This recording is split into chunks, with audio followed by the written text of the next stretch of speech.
শুভ সন্ধ্যা। আমি দিয়া। অনেক দিন পরে একটা ভিডিও নিয়ে এলাম। আজকে সন্ধ্যাবেলা বাড়িতে বানানো হবে ফুচকা। তার জন্য মা আগে থেকেই আলু সেদ্ধ করে রেখেছিল। ওই আলুটাকে আমি মাখতে বসলাম। আলুটার মধ্যে এবার কাঁচা ছোলা, কাঁচা মটর দিলাম, এরপর দিলাম সেদ্ধ ছোলা আর সেদ্ধ মটরও দেব, কারণ এগুলো দিলে খুব ভালো লাগে খেতে, টেস্ট হয় আরও।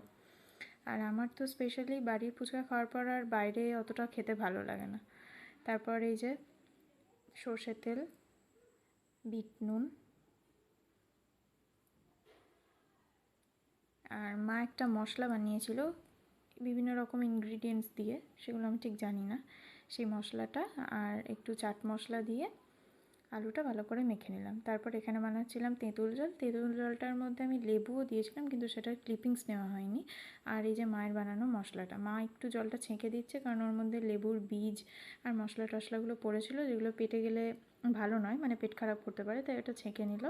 এই যে এখানে মা ভালো করে আলুটা মাখছে, বাবাকে, বোনকে, আমাকে, সবাইকে দিচ্ছিল। হ্যাঁ, ফুচকাটা তবে বাড়িতে বানানো নয়, এটা এক ধরনের পাঁপড় টাইপের, এটা বাজারে কিনতে পাওয়া যায়।